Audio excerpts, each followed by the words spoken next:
Your day is started off absolutely fantastic so far. And if it's not just yet, we're going to get it there. So this morning, I'm going to be sharing some faith, hope, and love. We're going to have that conversation today. So if you are watching live, thank you so much. I would make sure that you please subscribe and make sure that you click the button so that it tells you each time that I'm going live on the various platforms here. Good morning, Bill. It's great to see you. Man, what a blessing to see yesterday or 2 days ago that you're leading men and boys in the church and of the church and to be to the church. So I thought that was absolutely phenomenal, just absolutely phenomenal. I was like goosebumps seeing faith in action. So I thought that was awesome, man. So this morning, as with every morning, we share from, or I share from, the New Living Translation version. This is titled Every Man's Bible. And this morning we're going to get into 1 Corinthians chapter 13, verses 12 and 13. And I'm going to share a little bit here. Corinthians is written by Paul, and he was writing to a good but problematic church. And so throughout the first and second Corinthians, Paul gives clear, no-nonsense teaching. That's one of the things I like about these books is to me, anyway, it's really straightforward. And so reading from the verse this morning, it says, if I can find it, sometimes my eyes can't focus because it is early Monday morning. It's Monday morning and it's early. So 12 and 13 says, now we see things imperfectly, like puzzling reflections in a mirror, but then we'll see everything with perfect clarity. All that I know now is partial and incomplete, but then I will know everything completely, just as God now knows me completely. 3 things will last forever: faith, hope, and love. And the greatest of these is love. We've often heard that before. And as we're starting into these verses, it says, now we see things imperfectly, like puzzling reflections. You know, oftentimes, just getting started in our day, we see each day as kind of a twisted and complicated path. Like, how am I going to get from starting this morning all the way through today, let alone how am I going to get through the whole week, or how am I going to get through this next month, or how am I going to get through these next things that are coming at me in my life?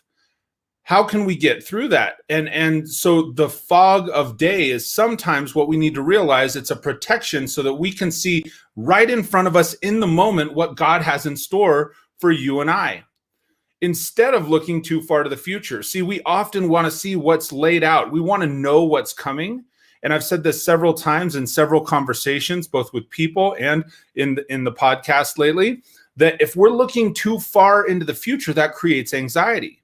So we have to realize that this fog of day, this puzzling reflection that God has laid before us, is sometimes there to protect us and keep us focused on what it is in the present.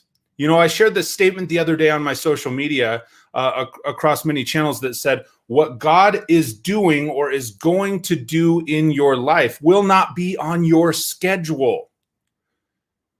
It's going to be on his time. He has a plan. He has it laid out. And we're always trying to see what God has in store. But keep in mind, we cannot see what we are not yet meant to see.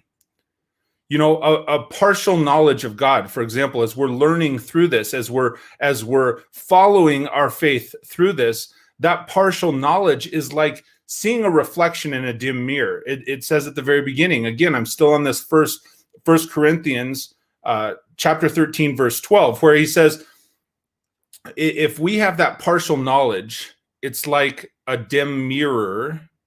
And so we see this twisted or imperfect reflection. So it says, now we see things imperfectly, but then we will see everything in perfect clarity.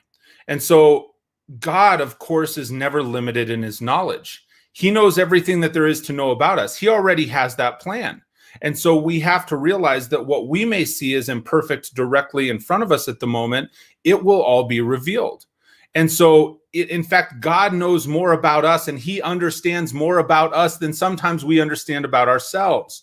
We feel like we know ourselves really well, but so often it's like, well, how well do I know myself? And we're constantly learning about ourselves, our actions, our reactions, our faith, our uh, the things that we do in everyday life, we're constantly learning that about ourselves.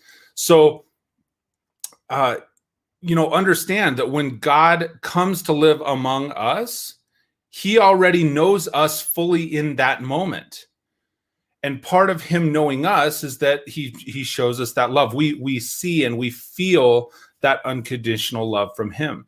Now, as we're kind of into the second verse I'm sharing this morning, 1 Corinthians chapter 13, verse 13, where it says, 3 things will last forever: faith, hope, and love, and the greatest of these is love. Unyielding faith is essential to Christianity, because only by faith in Christ is it possible to come into a relationship with God. We have to have faith in the unseen and the unknown, right? And so in a similar way, hope is that Christian conviction that God will keep his promises about the future. That's why I believe that when we're praying and it helps to deliver hope to us, then because we know that there is something greater, we know that God has follow through, right? That hope is him keeping the promise. So without faith and hope, Christianity doesn't even make sense, right? If you have no faith and no hope, it's not going to make sense to you. The bottom line here is that while faith and hope are important spiritual gifts, love is the greatest. It is greater than even faith and hope. And while those spiritual gifts are essential for us to grow the church, it's essential for us to have an impact with other people, having faith, having hope, being able to share that with others. Love is massive, because love is that one magic ingredient that God has given us to save all of humanity.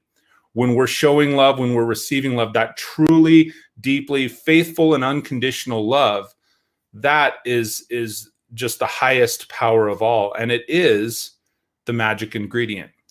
So with that, I hope you have an absolutely fantastic rest of your day. I hope you have an absolutely fantastic rest of your week. Thanks for tuning in with me this morning on Mornings with Mike.